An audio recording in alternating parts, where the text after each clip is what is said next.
Awesome. Thank you guys so much for leading us. Sure. I'll take some water. Thank you. My name is David Tillman. I'm one of the pastors here at Grace Valley, and I'm so glad that you guys are here. It's already been an incredible time of worship together, and I love getting to celebrate Sophie's baptism this morning as well. And we are, if you've been tracking with us this summer, we are at the end of this series that we've been doing this summer called Summer Playlist. And we've been walking through these Psalms of Ascent, which are Psalm 120 through 134. And Psalm really just means song. It's just these songs that the ancient people of Israel would sing as they went up to worship in Jerusalem several times a year for these festivals. And as they did, they would celebrate and remember what God had done for them, and they would get their minds and their hearts right by singing these songs. Now, what we've been doing in the series as well is recounting some songs that have been important in our life, just as a way to kind of get into these sermons each week and just kind of get our heads and our hearts around how songs kind of form us in our lives. And today I want to take you all the way back to, I don't know exactly, kind of mid-1980s. And the place that I want to take you back to is Raleigh Skateland, of all places. If you've ever been at Raleigh Skateland, maybe don't go back now. I don't know what the situation is over there, if it would turn out like it did back then. But back then it was the time, Thursday night was everything for us. Our youth group and all of my friends, we would gather.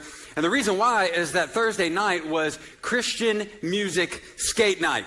And what that meant, I don't really remember a lot of Christian music being played. Maybe there were a few songs, but it was just like an agreement between our parents and the people there at Skateland that tonight, let's kind of keep it PG. Let's not play those songs. Let's play some of these over here. And I remember as All Skate would kind of kick off, it was songs like You Dropped the Bomb on Me, or songs like Ghostbusters was a really big one back then. And those were the songs that they would play. Now, these are the things that we would do and we would experience. We would eat. I would bribe my parents for a little bit of extra money for the speed skates because I knew that later on we were going to race and I wanted to just crush everyone in the race. So that was coming. Limbo was coming. But everything in the entire night was working as a funnel to the one thing that was coming after that, and it was couples skate. If you guys have ever been in the Skateland when you were a kid, you knew. Now, I was like 10 to 12 years old here, and we all knew that it was working down to that. There was going to be a moment when the DJ would say, it is now time for couples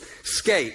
And in that moment, you were going to have everything worked out. And so from the beginning of the night, we would start sending our little messengers over to the other side and come back like, hey, Sean wants to skate with Stephanie. Is that okay with Stephanie? Stephanie would send word back, and that would be settled. And then it would kind of work its way through the night to where eventually the moment was coming. And when the moment came, everybody knew, not even because it would be announced, but because the whole mood of the room changed. And I wanted to kind of recreate that here at the outset, along with the song that was super meaningful for us in those days. And I think I found a video that will give you a little bit of an idea of what that might have looked like.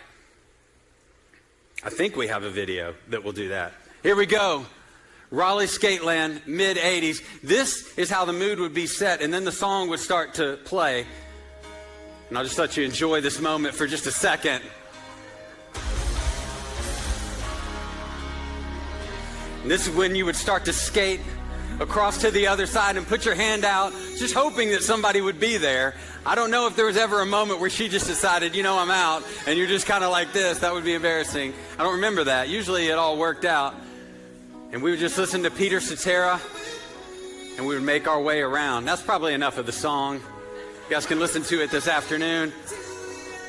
But as we skated around, it's just kind of hilarious even hearing the song now, because I can guarantee you that as a 10, 11, 12-year-old boy, I had never had a meaningful conversation with a young lady that wasn't my sister or my mom. So I know that I had never done that. And then to be skating around with a song that says, you bring meaning to my life. You're the inspiration. You give feeling to my life. It's just hilarious thinking back about it. Well, I learned so many lessons in those nights, and I just want to give you a couple of the lessons I learned. First of all, I learned that it's pretty important that you think wisely and think long about the partner that you choose as you skate through life. Because if you show up to that moment and that person doesn't bring anything to the table, that song, You're the Inspiration, can be really, really long. I don't know how long it is, but sometimes it felt super long because you're just sitting there thinking of something to talk about. So that was important.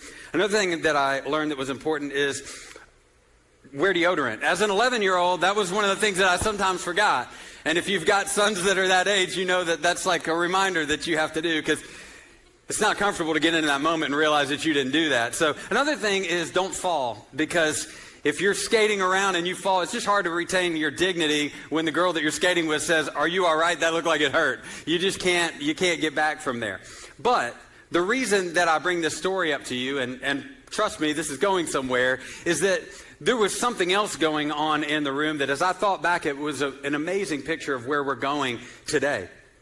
There was something in the room, and we saw it just a minute ago, that it was there the whole time, but it was just waiting for the right moment. And if I brought a disco ball up here on the stage and showed it to you, they're not that remarkable. Just look at them. It's a piece of styrofoam with a bunch of mirrors glued to the outside of it. That's literally what it is. But in that moment, when it got in the right position and the light shone against that thing, it filled every single corner of the room with brilliant, amazing light. It was dancing off of everything, and it literally shifted the mood of the entire moment.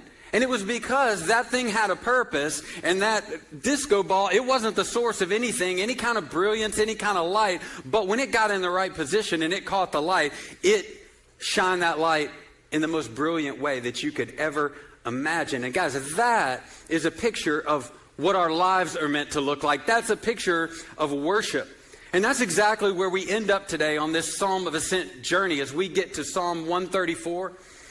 Because what happens is these people get up to Jerusalem to worship, and they've been singing these songs that we've walked through this entire year. And when they finally get there, they are primed to worship. And they go up to the temple, and they're standing there, and no matter when they got there, because they got there at varied times, they would come up around the temple and they would call out. Scholars tell us that this Psalm 134 is kind of a call and response. The people would come and they would call out to the people that stood there and stood watch at the temple. In Deuteronomy, it tells us that 24 hours a day, there were people on guard at the temple. If somebody came and they wanted to worship right now, that was the time when worship was happening. And so they come up, and you can hear this call and response in this psalm. Let's read it together. It's only 3 verses long, so we'll read the whole thing. So the people call out when they get there, "Now bless the Lord, all you servants of the Lord who stand in the Lord's house at night. Lift up your hands in the holy place and bless the Lord." And then the response comes from the people standing watch, the worship leaders, the priests there. It says, "May the Lord, maker of heaven and earth, bless you from Zion." And this isn't a call to sing a few songs. This is a picture of worship and how our lives are meant to be lived. And for me and for you today, this is an invitation for us to recenter our lives around the blazing center of reality itself, and that is God, seated in heaven, like Andy talked about, that he's seated in heaven, but that he wants to be right here with us in worship. And I have a few goals for us as we gather together today, and I just thought it'd be, if you're somebody that likes to know where we're going, I'll tell you what the goals are for today. The first thing I want us to see is that worship is not just something that we do on Sunday, but that worship is central to who we are, to why we exist, and how we experience God. So the first thing I want you to see is that worship is our purpose. And like I said a minute ago, we were meant to stand in the light of God's presence and reflect his glory. I love what the Westminster Catechism says is the purpose of man. And it says this: the chief end of man is to glorify God and enjoy him forever. The chief end, the purpose of man, is to glorify God and enjoy him forever. In Ephesians 1, we get a picture of God's dealings with us as people, what he's done to reveal himself to the people that he made. And this is what we see in Ephesians 1. I love this. It starts off and says that God chose us before the foundation of the world to be holy and blameless, his sons and daughters. And then there's this phrase at the end, to the praise of his glorious grace. He goes on and says that he's given us forgiveness, redemption, lavished his wisdom and understanding on us. What's the purpose? To the praise of his glorious grace. says that when we believe that he gives us his Spirit, which is the deposit that guarantees our inheritance in him. And then it ends with that same phrase, to the praise of his glorious grace. Isn't that incredible? That God acts. He's always previous. He's always revealing himself. He's always taking the first step. And our response is a worship. We respond to the goodness of God. And since we're talking about worship, I thought it'd be good to just get a definition out there for you. And I think this one is great from Pastor Louis Giglio. He says that worship is our response, both personal and corporate, to God for who he is and what he has done, expressed in and by the things we say and the way we live. So the good news for you and for me this morning is that we were made to worship. You don't have to create your own purpose. You don't have to decide what it is. Your purpose is to worship. You were born into this relationship. God revealing himself to you, redeeming you, you responding to him and reflecting his glory. We are all worshipers. We're all worshipers. So maybe you're here this morning and you're saying, you may have spoken out of turn there. I'm not a worshiper. I'm not even a God guy. I don't even think there is a God. I'm as far from being a worshiper as you can think. Well, in Romans 1, the Apostle Paul tells us, no, every single person on earth, this is completely inclusive. We're all created to worship. Look at this in verse 18. It says, for God's wrath is revealed from heaven against all godlessness and unrighteousness of people who by their unrighteousness suppress the truth. 19, this is so important. Since what can be known about God is evident among them, because God has shown it to them. For his invisible attributes, that is, his eternal power, divine nature, have been clearly seen since the creation of the world, being understood through what he has made. As a result, people are without excuse. So that's the high-level answer to that question that you and I have probably asked before. What about those people somewhere that haven't heard or don't know or whatever? And what Paul is saying is that everyone knows, because God is not silent. He's revealed himself. He's made it clear by everything that we see around us that he is there and that he's revealing himself to his people. And we are worshipers. We know how to respond when we love something. If you go to a concert, if you go to a football game, if you experience something that you really, really love, nobody has to tell you how to respond, do they? You don't come in the door to a Tigers game and they say, hey, if something cool happens, here's how you're supposed to respond to that. No, we know how we're supposed to respond to it. We are here for it. We know how to do it. And that's the thing that's so incredible, is that all of us are hardwired for that. And the caution in these verses is don't waste your worship. There's a way that you can worship that is wasted. And in these next few verses, we see what it is.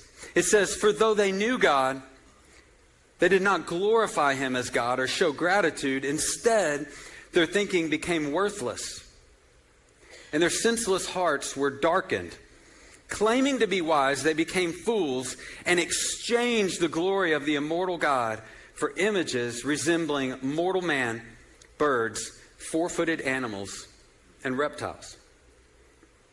So what we see is this picture where everything is bad. The wheels are coming off. There's darkness all around. But what we don't see is a lack of worship. What Paul says is that what's happened is that people that have rejected the living God, they're still worshiping. But there's this exchange that we can make, and it's a really bad exchange. We can exchange the glory of the living, immortal God, and we can begin to worship things that he created. We can make this exchange of creator for created. And if this isn't going to happen to you, if you're going to be one that worships God, then we have to make sure that, this is the next thing that I want to show you, is that worship has to be our priority. Worship is our priority. Here in Psalm 134:2, the next thing that they call out to the people keeping watch in the temple as they're saying, hey, lead us in worship, they say, lift your hands in the holy place and bless the Lord. And what we see is a picture here of something that isn't passive, This is something that's a priority. And lifting your hands means a lot of things and can mean a lot of things. One of the things that it shows is that there's nothing else in your hands. In a previous life, I was a cop. We'll talk about that some other time. But what a police officer say, like, show me your hands.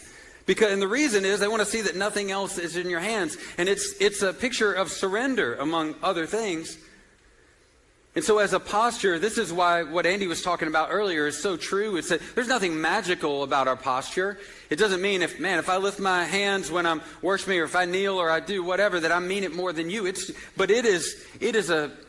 just a posture that shows what's going on the inside of our heart. God, I don't bring anything to the table. God, I need you. I'm here with expectation, with adoration. And as cool as that is to show on the outside, it's much more important that that's the posture of our heart before God when we come. And this reminds me of Luke 10, and this is a story you may know, that Jesus is traveling through the countryside with his disciples and stopping in at people's homes and teaching, and he stops in at the home of some friends of his, Mary and Martha. And when he stops in that culture, hospitality was very, very important. There was a very strict set of, these are the things you need to do when someone comes in your house. So Martha, the oldest sister, she gets to it. She knows what's required, and so she starts making a meal. She starts making the preparations, and she's really frustrated. You can almost hear her as you read through the story of, like, this isn't right. We're supposed to have this. We're supposed to have done this. But over in the other room, her younger sister, Mary, is just in there listening to Jesus. And she's super frustrated because she's like, you're supposed to be helping me. There's a lot of things to be done. And Mary's like, Jesus doesn't come by very often.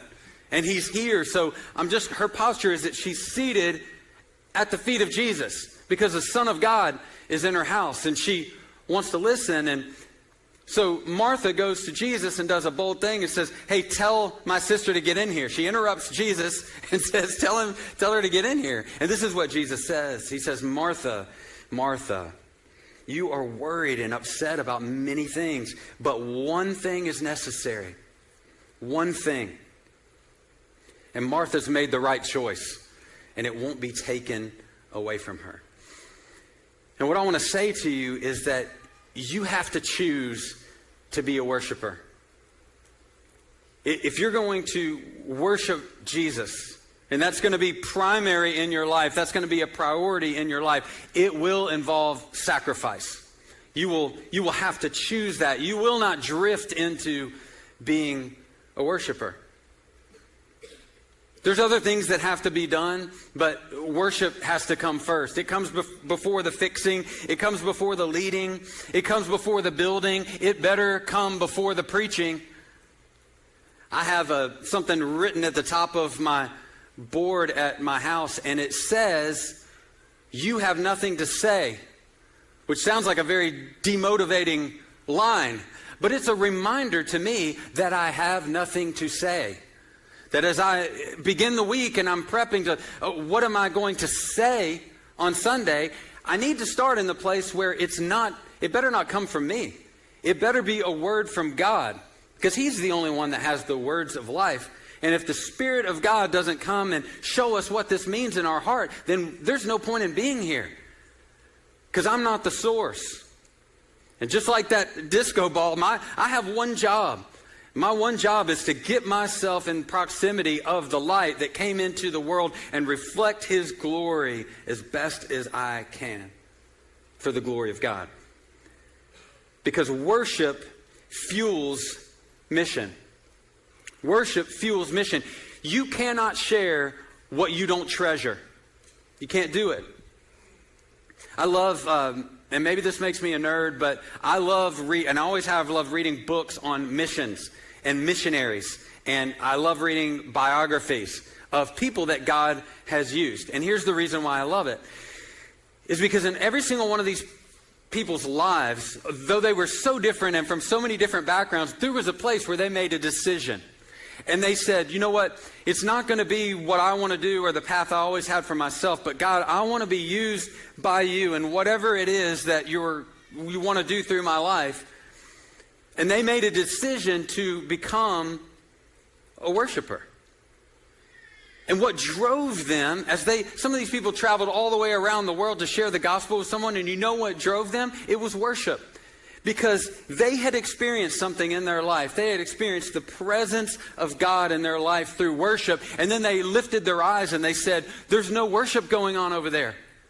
Those people need to know about the worship of God because it's why we're on the planet.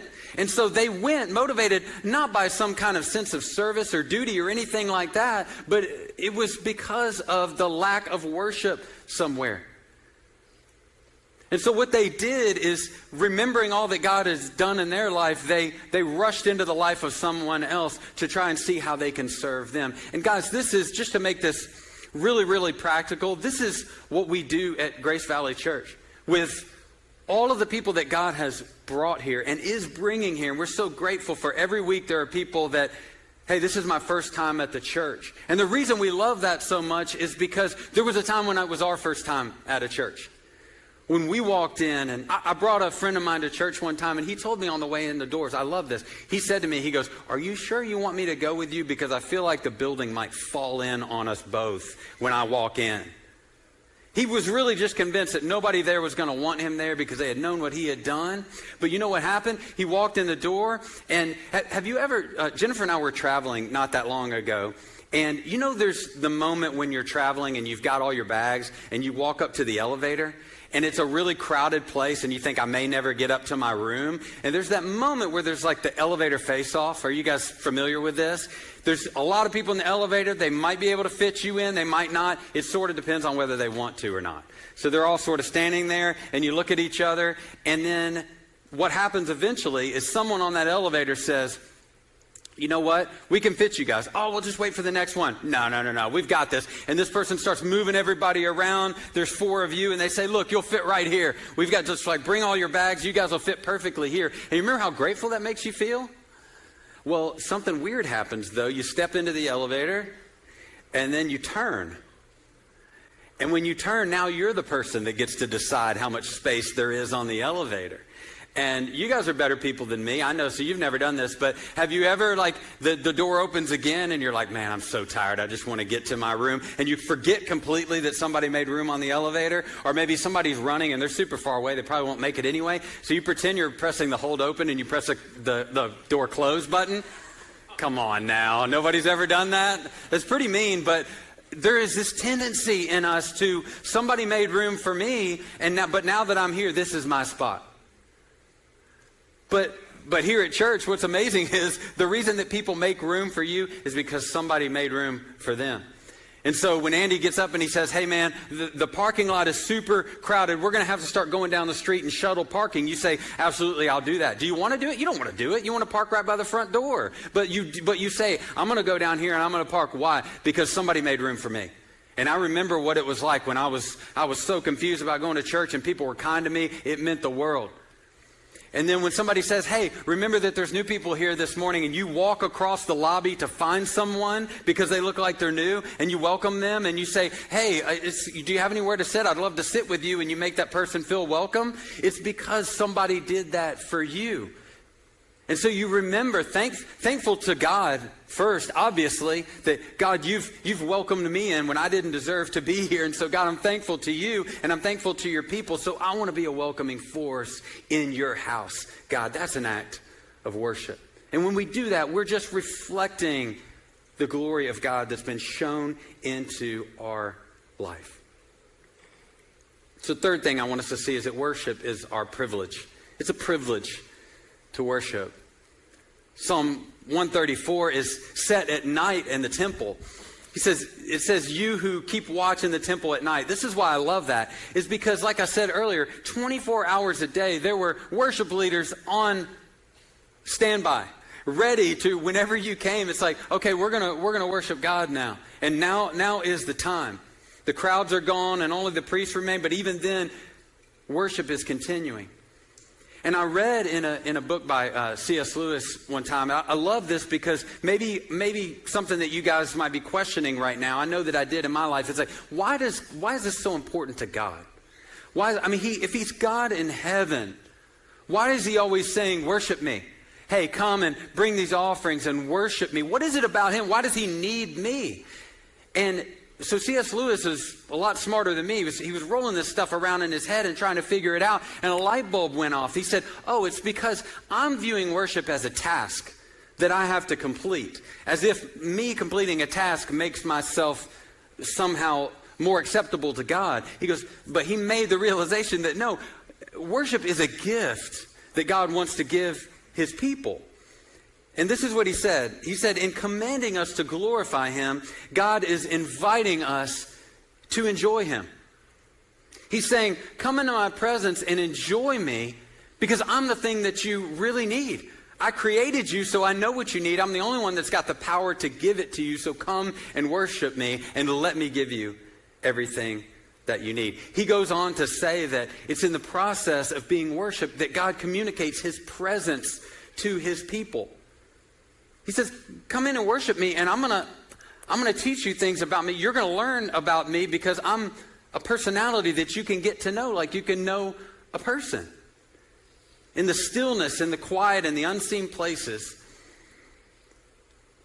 it becomes so powerful because we realize that worship isn't about performance or any of these things that we do for God. It's about the presence of God in our life. Jesus had a conversation with a woman at a well in a town that he went to, and when he started to get personal about her life, she did what we like to do sometimes when things get too personal. She started to deflect, and she started to ask theological questions like, well, some people say we're supposed to worship over there, and some people say it's over on this mountain, and some people say it's in this way or with this method. And Jesus kind of cuts to the heart of everything, and he says, look, John 4:23, but an hour is coming, and he says it's now here, when the true worshipers will worship the Father in spirit and truth. He cuts right through everything for her, and he says, look, the arguments over places and methods, that's not what it is. It's not even going to be in temples anymore. It's not through traditions, but through the Spirit. Because what was going to happen not that long after that is Jesus was going to go to the cross and die to pay for the sins of all those that would come to him.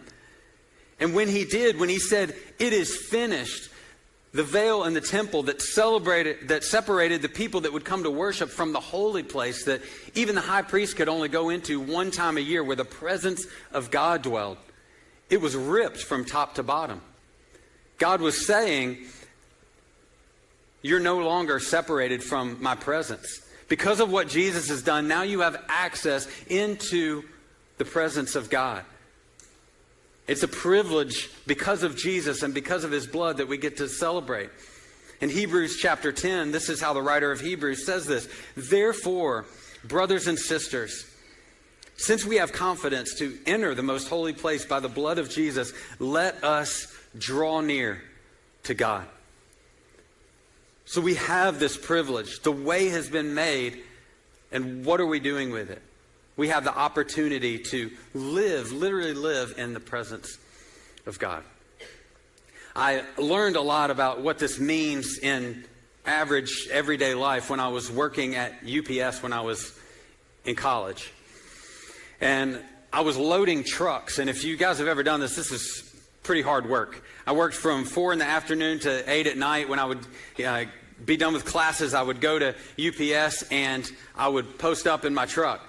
And it was really difficult in the wintertime. It's 28 degrees outside, and that's how cold it is in the truck. You can see your breath, and the packages just keep coming. And if you don't stack them the right way, if they back up on you, you mess everybody up. And it can be kind of a stressful, just like a mind-numbing thing. But I discovered something that while I was there and I was doing that, I had an opportunity as well. Because nobody was in there with me. There wasn't any requirement that I carry on a conversation with anybody, and I realized I can have a conversation with God while I'm there. And a lot of the things that I was learning and that I had memorized started coming back to me, and I realized that in those moments I could thank God for all the things that he had done in my life. As I thought about this moment, 3 particular verses that I was challenged with from the scriptures. Jeremiah 33:3 says, call unto me, and I will answer you. I'll show you great and mighty things that you don't know. And I remember me thinking, well, I want to know that.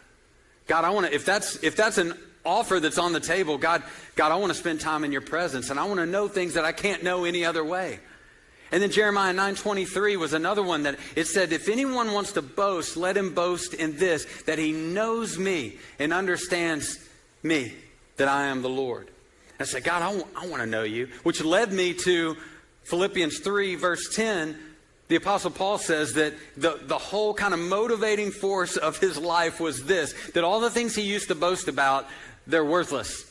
And he's forgotten about all that, and he's looking ahead, and he's saying, I want to know Christ and the power of his resurrection, the fellowship of sharing in his sufferings, so that I might be like him. He's saying that's the whole goal of his life, and that is the focus of worship. Well, one day I was down there in the truck and I was thinking about these things, and I was thanking God that I had this privilege of being able to worship him no matter where I was, and I was just thanking him for all the things that he's done in my life. And my supervisor came down to the truck, who did not have a sense of humor, and he said, "What are you happy about?" And I didn't know that I had a happy look on my face, but apparently I did. I was smiling, and he said, "Get back to work."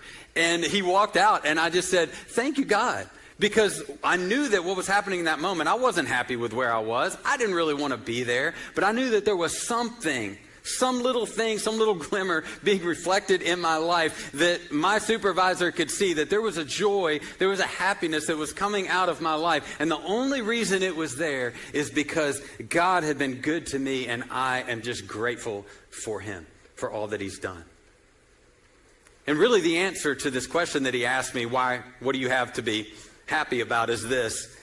Psalm 134:3. It says, "May the Lord, maker of heaven and earth, bless you from Zion. There is joy in the presence of God." Because in his presence, we're connected to the source of life, to the source of everything that we need. And the last thing I want you to see before we're done is that we become like we worship what we worship.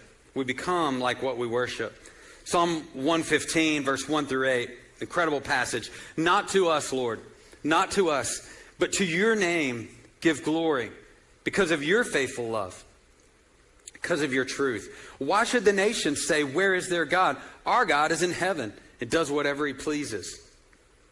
Their idols are silver and gold, made by human hands. They have mouths but can't speak, eyes but can't see. They have ears but cannot hear, noses but cannot smell. They have hands but cannot feel, feet but cannot walk. They cannot make a sound with their throats. Those who make them are just like them, as are all who trust them." And this is a warning for us, because what we worship forms us.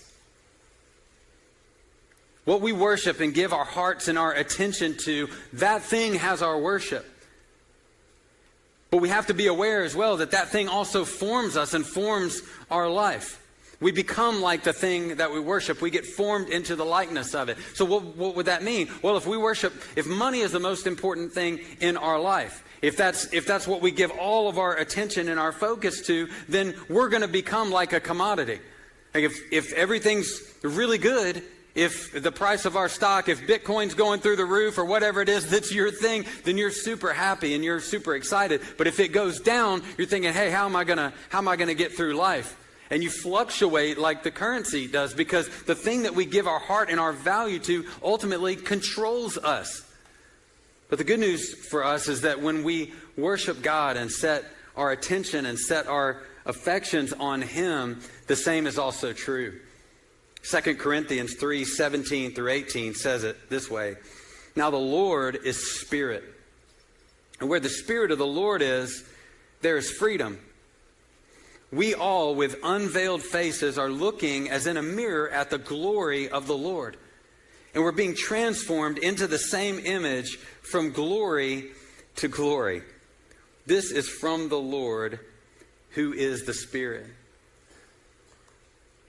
So what the writer is saying is that when we fix our eyes on Jesus and when we reflect his glory, that he will change us from the inside out, and you won't even be able to stop it. It's what he does. It's his methodology for changing us. You get your heart and your eyes set on me, and I'll worry about the transformation in your life. I will change you in everything that you care about. So my question as we wrap up today for all of us in the room is, what is your priority? Where are your eyes focused today? And I just wonder if today might be the day when some of us in the room, maybe many of us in the room, just say, you know, I just want to set my heart on God today. I want to become a true worshiper.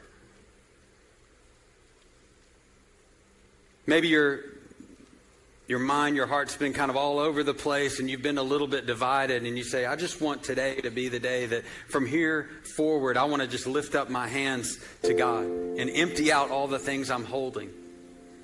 And just say, God, if I believe this is really true, and so I want to just come to you and just give you full reign, full authority in my life, God. There's nothing else that I want. And we're going to respond here in just a minute by singing a song entitled Nothing Else. And the song just literally says that, God, I just want you. I don't want to perform for you. I don't want to try to please you. I just want you in my life. I just want to turn my heart towards you because you're what I need. There's going to be some people that are down front, down here, and we'd love to pray with you. If you need somebody to pray with you, we'll be here for you. Let's stand and sing together as we respond. Father, we love you. We thank you that we can turn our hearts toward you to worship you.